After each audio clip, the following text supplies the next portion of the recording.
Welcome, everybody. Good morning. I know, thank you. So some of you know, I would be in here and do info, and Bobby does a great job. She kind of took over, but I would always come up here and I'd be like, good morning. And everyone, if it wasn't good enough, we had to do it again. So why we're doing that is so I can work out my nerves a little bit. So welcome. Thank you for those that are here joining us. Welcome to you online that are joining us. We are glad that you're here in Tech World or here with us today. So it is kind of a girls just want to have fun day, isn't it? Sun shining. I'm up here, right? This is going to be fun. And so Bobby mentioned we do have a sympathy card, but yes, Pastor Annette's grandma, Verna, passed away, and she was almost 103 years old. Yes. So next month, she would have celebrated her 103rd birthday. So I think that's just amazing. So if you would keep them in your prayers as they travel and they spend time with family. I guess I didn't introduce myself. Did I? No. I'm Pastor Manda. I am the NextGen pastor here, so I'm usually hanging out with the kids. Not really up here on a platform, but I'm still happy to be here to fill in so that Pastor Bob and Annette can go be with their family. I think I said I'm a little nervous. If you could please give me a little bit of grace, I would appreciate that. And I will apologize in advance for talking fast. I talk faster than Pastor Bob anyway, and being up here is not helping. So, but it'll be good. We might just get out of here early. Right? Oh, everybody's excited about getting out early. Okay, Pastor Bob, they want to be done with service earlier. Right? We'll put that plug in there. So I was thinking that we could talk about following Jesus and hopefully decide what we can do to really follow Jesus. Because I think sometimes we do a really good job of talking about following Jesus and talking about Jesus-y things, but we maybe don't actually take the step out to follow him. It might be instead that we are, instead of following Jesus, we are admiring him. A quick example, if I'm wearing my I Heart Jesus and Coffee t-shirt, because we all love coffee just as much as we love Jesus, and I go to a coffee shop, and I order my coffee, and they get it wrong, and I am so rude to that barista because she got my coffee order wrong. What am I showing that barista? I'm not showing her anything good, am I? I'm not giving her a positive look on Jesus. Or I have my Jesus playing on the back window of my car, and you cut me off in traffic, and I give you that one finger wave. I'm like, I need to hold up all my hands, because when you're talking about something and you're illustrating, I didn't want to accidentally give the one finger wave. So, but I'm not being a good example to my kids that are maybe sitting in the back seat. So if I was really following Jesus, I may have handled those scenarios a little bit different. Now, those are not examples of me, but I will share an example later in a little bit about where I did not behave as nice as I probably should. So I mentioned that maybe we admire Jesus instead of following. So I think we could look at a definition just to clarify a little bit. We can look at admire. So to regard with wonder, pleasure, or approval. And so maybe you're looking at a statue, right? So then if we look at follow, to come in sequence, order, move behind in the same direction, to accept as a guide or leader, accept the authority of, to conform, to comply with, act in accordance with, obey, to follow orders, to follow advice, to imitate, copy, to use as an example. So one of those is really about looking at something, you're admiring something, and the other takes action. So social media, I think, has skewed our idea of following. I think instead of the follow button on there, it should be an admire button.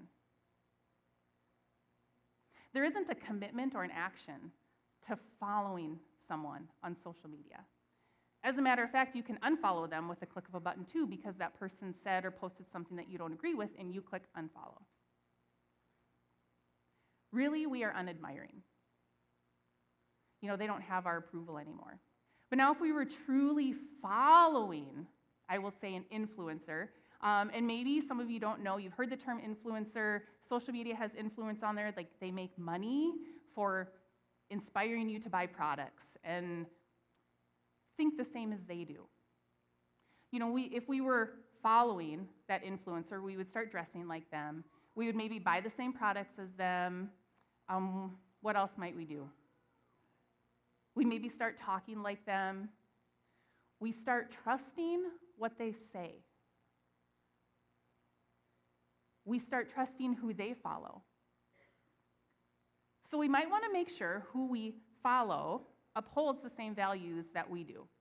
Or instead of worrying about who social media is following, maybe we could just look at Jesus, because he is the best example of who we should be following. He is exactly who we should imitate. Now, I think it's good to admire Jesus for sure, because he inspires us. He's an inspiration to us. But to really dig and learn the Jesus way of life, we need to follow him. Watch his examples, be with him, so we can make it our own. Following Jesus can sometimes be uncomfortable, especially when we have to step out of that comfort zone. We have to make a deliberate choice to follow him, and I'm not going to sugarcoat it. For some of us, it can be really hard. It might not be easy or convenient, and let's be honest, we tend to like easy, convenient, and comfortable. And Jesus tells us it won't be easy, but he does say it will be worth it. So Matthew, one of Jesus' disciples, wrote his gospel when the early Christian community was at a crossroads. Would the people continue to follow Jewish law? Would they continue to go this direction and follow Jewish law? Or would they separate their lives and be a Jewish Christian, following Jesus and believing that Jesus is the Messiah? Not a lot different from our world today. Matthew tells us how the Jewish Christians struggled with ritual, legal, social, political concerns, which all sound very similar to us today, don't they? So for a few seconds, think about all the different beliefs or opinions we come across every day.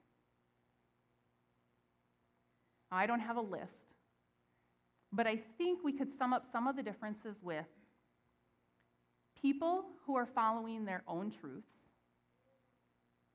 or the most popular idea, versus being fully committed followers of Jesus, believing the truths that he teaches us in the Bible.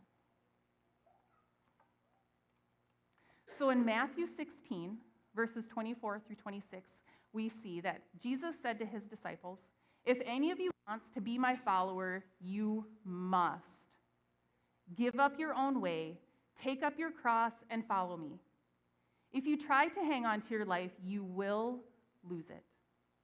But if you give up your life for my sake, you will save it. And what do you benefit if you gain the whole world, but you lose your soul? Is anything more important than your soul?" So Jesus is saying, follow me no matter the cost. Take up your cross, meaning it's going to be difficult. But make the deliberate choice to come along with me. Give up your desire to follow what the world does and leave the world behind for Jesus. We might feel like we lose worldly things by doing that. We might even lose relationships in the 103 years that we're here on earth. Right? Grandma Verna. But our gain is in heaven for eternity. The disciples devoted their lives to Jesus. They left their homes, they left their incomes, and their lives were completely changed. And Jesus used them to change the world. So the very same way of life, the very same power is available to you today. It takes more to follow Jesus than just clicking a button, but it's worth it. So following Jesus is an all way of life. And what does an all way of life mean? We can find some instruction from Jesus in the Gospel of Mark. Mark writes this during a time when Christians in the Roman world were faced with persecution. At this particular moment, Jesus is in a discussion about the commandments and laws, and Jesus is asked, okay, well, of all the commandments, what is the most important? So Mark 12, 29 through 31, Jesus replied, the most important commandment is this. Listen, O Israel, the Lord our God is the one and only Lord. And you must love the Lord your God with all your heart, all your soul, all your mind, and all your strength. The second is equally important. Love your neighbor as yourself. No other commandment is greater than these. So during a time when Christians were being mistreated and ridiculed, Jesus calls us to love God with all our hearts and love others as yourself. So how difficult it can be to love others as yourself, especially when they might be the ones treating you badly. But that was how Jesus summed up the entire Old Testament. Devote every part of your life to loving him and serving others. Don't pretend to love people. Really love them. Now, Jesus doesn't say you have to like everyone, and you don't have to be friends with everyone. You don't even have to agree with what everybody thinks. But he just says to love them. So maybe I can illustrate loving God with our hearts, all our souls, with a picture of a pie. This is a pie, in case you were wondering. So I guess maybe what I should have said is we can look at a pie chart. Yes, pie chart. So on this pie chart, there's different slices that represent different parts of our lives. You know, you have faith, family, friendships, hobbies, school, work, other romantic relationships. Everybody's lives and slices look different. The size of their slices look different. And when we break this down, especially for us as Christians, we might think that the largest slice should be our faith slice. But I don't actually think that's the goal. Because our faith in Jesus is not meant to be just a part of our life. It's not meant to just be a slice. So I have another pie chart. So we changed it. What if we look at faith being the crust of our pie? It's involved in all of our slices. So we have the same slices: family, romantic relationships, hobbies, school, work, friendships, whatever those slices mean. But when we look at our faith in Jesus to be a part of everything, it's meant that it's a part of everything we do. So the way we interact with family should be infused with the love of Jesus. The way we engage with our romantic relationships, the way we go to school, the way we go to work should be fueled with a passion for loving God and loving others, because following Jesus is an all way of life. Let me take a drink. So if our faith and following Jesus is an all way of life, it's a part of everything we do, then naturally that makes us more like Jesus. So we can look in another gospel to find insight on following Jesus, and this one's a little bit more simple, but to understand. Luke's chapter 6, verse 40. Students are not greater than their teacher, but the student who is fully trained will become like the teacher. So Jesus' point is that it is our job as students and as his followers to become like him. So we are not better than him. So if we're not better than him, we shouldn't expect better treatment than Jesus when we're here on earth, because we all know how he was treated when he was on earth. And we are not perfect, so we can only strive to live by his example and be like him, but not be him. And it's okay not to be perfect. Okay, for those of you who suffer from or are recovering perfectionists, I know that we probably have a few out there. You don't have to raise your hand, it's okay. But I have one question, and this made a lot of sense to me. Why would I think I could be the same or better than Jesus? Because the only perfection is Jesus. We're talking about following him so that we can learn to live like him, but remember, we are not him. We don't perform the miracles God does. And we don't change the hearts of people. God does through us through our examples, through our love for God and for others.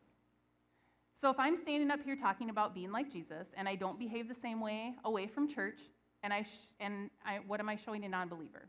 Like we go back to the coffee and the barista.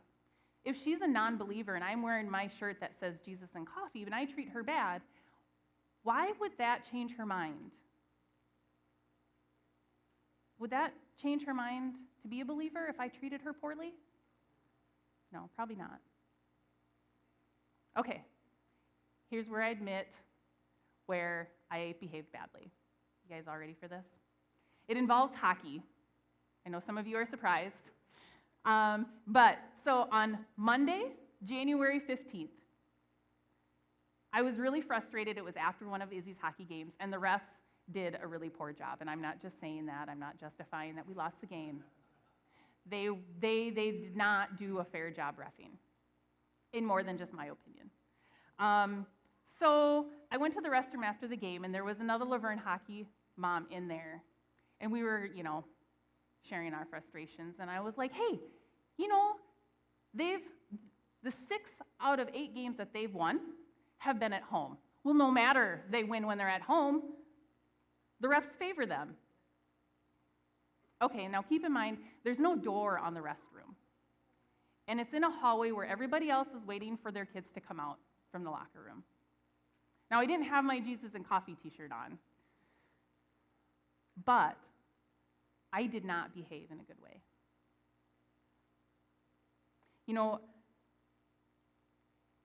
How did that affect people that heard that? I placed blame on the refs. I took responsibility off our team. I took away credit for the good things that the other team did. And I made myself look inconsiderate and just dumb. So Tuesday, how did I feel? Dumb. I felt dumb. Because we've all heard you can't put the toothpaste back in the tube. And some kids say, well, yeah, you can, because I've used that example in kids' church, and you can get it back in there. I'm like, well, it's not very easy, is it? So discipleship is a process of becoming like Jesus, or like the teacher, as we read in the scripture, for the sake of others, because we are actually making progress in this journey, then we're going to be more like Jesus. We're going to be more focused on serving other people and how we treat others. I'm totally on this journey because January wasn't that long ago. However, I will say that the difference in me that I could see is that me years ago wouldn't have cared if I hurt somebody's feelings, because my feelings were hurt. So their feelings should hurt. They should feel bad. And I'm not perfect at it. This is still a journey for me, because I am not fully trained. I am still a student and following Jesus. And maybe the best part of following Jesus, should we say, is Jesus. It's about being with Jesus. Imagine being Simon, Andrew, James, or John when Jesus wanders along looking for his disciples, and he stops on the shore and he yells at them and he says, hey, put down your nets and follow me. So Matthew 4:19 and 20, this is where Jesus is gathering disciples, and Jesus called out to them, come, follow me, and I will show you how to fish for people. And they left their nets at once and followed him. Now, Jesus was talking to fishermen here, so I think it's good to point out that in the Bible, fishermen were not educated men.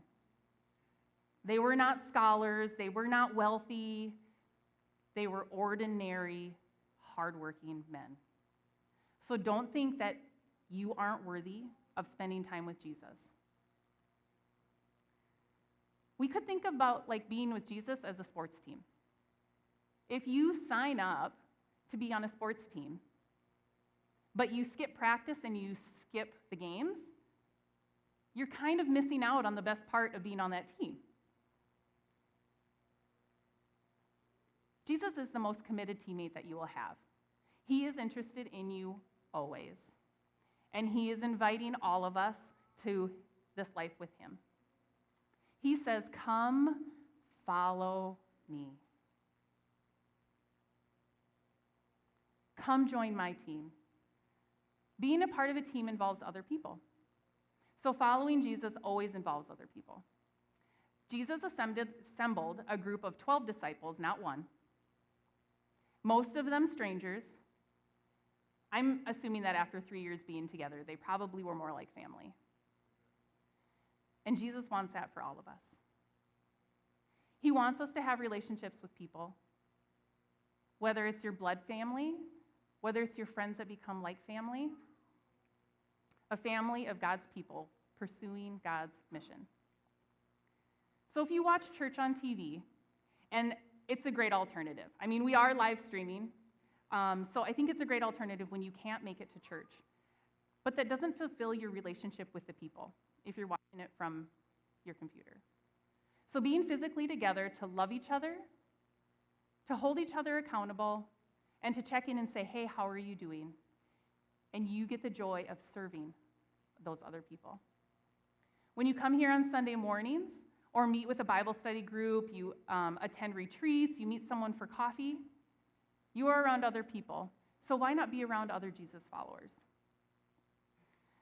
When I think about people who impacted my life, I mean, from the start, when I was who impacted my life to follow Jesus from the beginning, would have been my parents. It would have been Sunday school teachers. I mean, I was fortunate to have this in my life from the beginning. And it could have simply been someone being a good example to me when I made a mistake. But I don't think the point is how long the list is of who influenced you, but it's the point that every time it included someone else, or it included a group of people. So that's something really special about following Jesus is it always involves other people. Sometimes you might feel lonely, but I promise that there is somebody that God wants to bring into your life. So I want to flip that statement. What if you are the person God is calling to be a part of someone's life? What if you are the person to teach others? What if you are the person to stand against what the world says is good and Jesus says is evil? What if you are the person to step out of your comfort zone and stand up here and give a message? I know you guys all think that's funny. Just never say never. I'm pretty sure that God kind of laughs at us when we say never. Like when you say, I'm never going to do that, especially when it comes to something that we can do for his glory. He already has our plan. We just have to get on board. Okay, I'm going to give you a very short Cliff's Note version of this next story because there's a lot of details, but we want to get out of here early. So, some of you may not know, but back in 2017, my now friend Vicki and I started some serious renovations on a building down on Main Street. I say now friend because I jumped into a business venture with someone that I barely knew. I don't even know if I had met her for an extended amount of time when we were like, yeah, we're going to do this business. So we did a lot of the dirty work together renovating the building. We made business plans, we drew up kitchen plans, we created menus, and we all brought you Wildflowers coffee. The only way we survived all of that is because it was part of God's plan, and his hand was in all of it. We just listened. So reflecting back on that wild adventure, I could really put following Jesus and opening Wildflowers kind of in the same bucket. We followed where God led us. We made sacrifices. We left behind some of our own desires to pursue building this business. God placed in our hearts to develop a place for people to gather for many reasons. Bible studies, celebrations, conversations, a place to sit and connect with people. But most of all, a place where you walked in that door and you could feel God's presence. So for us, following Jesus was an all way of life. Our faith was in all of our pie slices. We had so many pie slices during that time. And some of those slices were very small. We had a lot of time and financial sacrifices that we were making. So living fully in our faith is the only thing that kept our pie together. Following Jesus made us more like Jesus because working in a successful customer service-driven business and having employees is a true testament to being like Jesus. I didn't mention this earlier, but in Galatians, those who belong to Christ, the Holy Spirit produces love, joy, peace, patience, kindness, goodness, faithfulness, gentleness, and self-control. All things Jesus reflects, and in turn, when we follow Jesus, and we are more like Jesus, then we reflect that to others. So following Jesus is about being with Jesus, setting your net down and following Jesus. I left a government job with all the monetary benefits to start Wildflowers.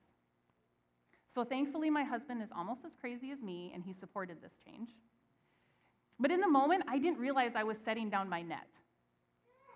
I didn't realize I was setting down my net and I was following Jesus. But it wasn't as clear as, him standing on the shore and saying, hey, come follow me and do this. But I think looking back, that makes sense. So following Jesus always involves other people. All the people we were able to work with, that we were able to lead, that we were to share life with, and yes, even through those trials with people also. But how God placed me into that chapter contributes to my story. I might not be on the Wildflowers team anymore, but I am still following Jesus, and a very important person in my life to this day is Vicky.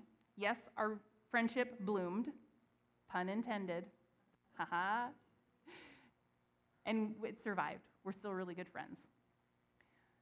So to connect another dot into why I shared the Wildflowers journey, as I remember having a conversation with Vicky one day at Wildflowers. So Vicky is a pastor's wife, and at the time we had 2 other pastors' wives working for us. I said something along the lines of, I'm feeling a little pressure here, but just so you know, I am never going to be a pastor's wife. So I hope some of you thought of Mark, and you were thinking of Mark being a pastor. So I'm up here now. It was different than my statement, but I did say I am never going to. So to finish up, I want to bring us back to a few statements that I said earlier. And I'm switching a couple words. What if I am the person Jesus is calling to be a part of someone's life? What if I am the person to teach others? What if I am the person to step out of my comfort zone? What if I am the person to take a stand against what the world says is good and Jesus says is evil? Admiring Jesus will never change our lives because it's easy to admire from a distance. But following Jesus, taking those steps, picking up your cross, and following Jesus will change your life. And what do we say? It will also change the lives of others. So follow Jesus close enough to know who he really is, close enough to feel and experience his love, and allow his power to change you.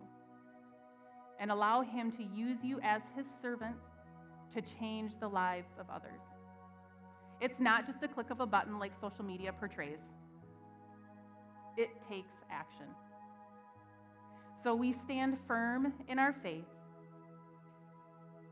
Step out of your comfort zone, even how difficult it can be. And keep following Jesus, knowing that God secures the final victory.